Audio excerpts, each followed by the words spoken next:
年間100作品以上読む漫画オタクが今一番推している漫画を紹介します。どうも、漫画オタクのはやんです。今回は毎日のように新しい漫画を読む僕が最近一番推している漫画を紹介しようと思います。それが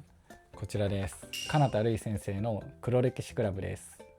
最初このタイトル見た時、黒歴史って入ってるし、ピクシブコミックのギャグコメディ部門で第1位って書いてあったんで、なんか黒歴史とかをいじるギャグ漫画なんかなって思ってたんですけど、読んでみたらいい意味で全然違いました。もちろん笑えてめちゃくちゃ面白いし、ラブコメとしてめちゃくちゃキュンキュンもします。でもそれ以上に自分では少し恥ずかしいと思っていた好きという感情をそっと肯定してくれる漫画なんです。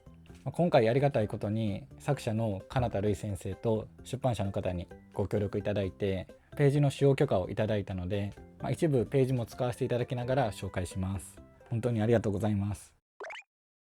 僕ね、もうこの漫画ほんまに好きすぎて、もう語ろうと思えばずっと語れるんですけど、今回はストーリー、キャラクター、絵や演出の3つの観点から魅力を紹介していこうかなと思います。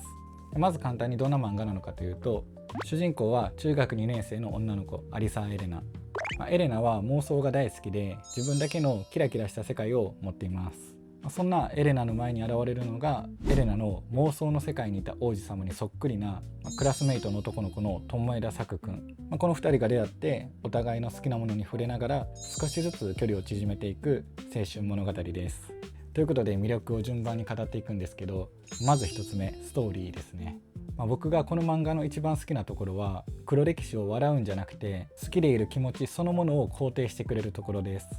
黒歴史って言葉は、結構ネガティブというか、普通だとそんないい意味では使われないじゃないですか。消したい過去とか思い出したくないこととか、そういうことを黒歴史っていうことが多いと思うんですけど、この漫画はそこをバカにしないんです。エレナが持っている妄想とか王子様への憧れって、周りから見るとちょっと恥ずかしいものに見えるかもしれないです。でもエレナにとっては本気で大好きで大切な世界なんです。誰かに見せるのは怖いけど自分の中では大切なもの、そういう繊細なものをこの物語では丁寧に描いてくれています。で、僕自身もちょっと重なるところがあって、学生時代アイドルオタクやった時があるんですけど、ライブ行ったり握手会行ったり、SNS でファンアカウントみたいなの作って、そこで友達作ったりして、楽しんでたんですけど、リアルの友達にはなかなか言えなかったんですよね。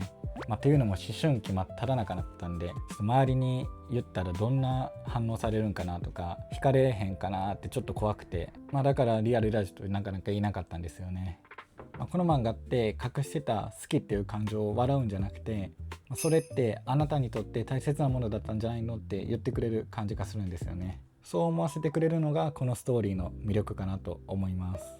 しかもテーマは結構繊細なのに読み味は全然重くないんですよ。というのもギャグも多いしテンポもめちゃくちゃ良くて、エレナのリアクションとかもめちゃくちゃ可愛いんですよ。なんで笑いながら読めるんですけど、読み終わった後に自分の好きなものを大事にしたくなる、そういうところがめちゃくちゃ魅力的やなって思います。次にキャラクターです。メインのキャラクターはエレナと友枝くんなんですけど、この2人がとにかく魅力的なんですよ。まずエレナなんですけど、エレナは夢見がちで妄想が大好きなんですけど、ただふわふわしたことを言うよりは自分の好きなものが周りにどう見えるかちゃんと分かっている子なんですよ。この感じがめちゃくちゃリアルやなと思いますね。好きなものがあるでも見せるのは怖いエレナにはこういう共感できる弱さと可愛さがあります。対して友枝くんなんですけど、見た目だけで言うとめちゃくちゃ王子様、でも中身はよくある王子様キャラではないんですよ。かなりマイペースで周りに全く合わせようとしないんです。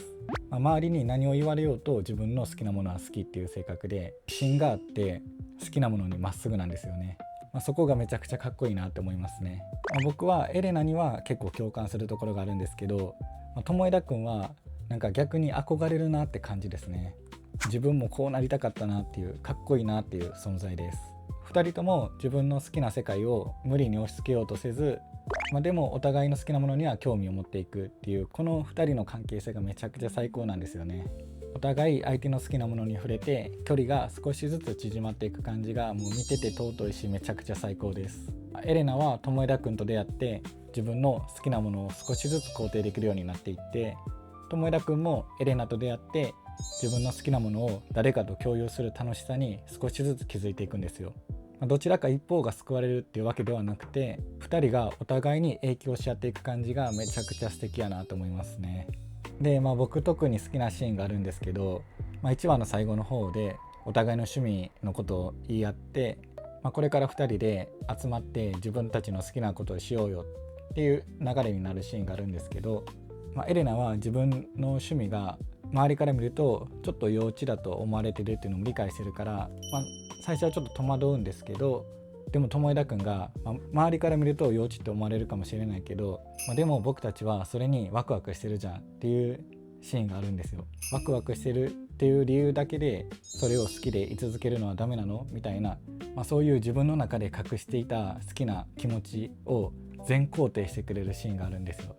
もうそこがね、もう見ててなんて素敵なんやって思いましたね。やっぱりどうしても現代はね SNS の時代やし、周りの目を気にして生きることって結構多いと思うんですよ。それでも自分が楽しいと思えるんやったら別に周りに合わせず好きなことやればいいやんみたいに、そういう自分の好きな気持ちを全肯定してくれるのがもうめちゃくちゃいいなと思いましたね。もうエレナはこのシーンで絶対救われたなって思いますね。僕も救われました。そして3つ目が絵と演出についてなんですけど、この漫画とにかく絵が綺麗です。まずエレナがめちゃくちゃ可愛い。妄想してる時のキラキラした顔、恥ずかしそうに焦っている顔、嬉しそうな顔、ギャグの時のデフォルメされた顔、表情の幅がすごく広くてエレナの感情がそのまま伝わってきます。あとは秘密基地とかお庭とかそういう背景とかもめちゃくちゃ丁寧に描かれてるんですよ。もう2人にとって特別な場所なんやなっていうのがしっかり伝わってくるんですよね。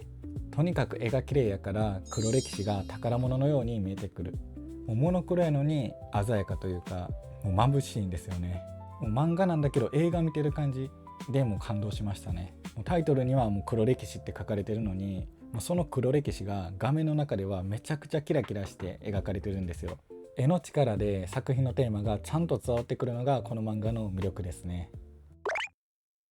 はい、ということでストーリー、キャラクター、絵の魅力を紹介してきました。正直ね、まだまだおすすめポイントあります。ストーリーに関しても今語った部分だけじゃなくて、日常パートのリアルな学園生活とかもめちゃくちゃ共感できるし、周りの友達とかも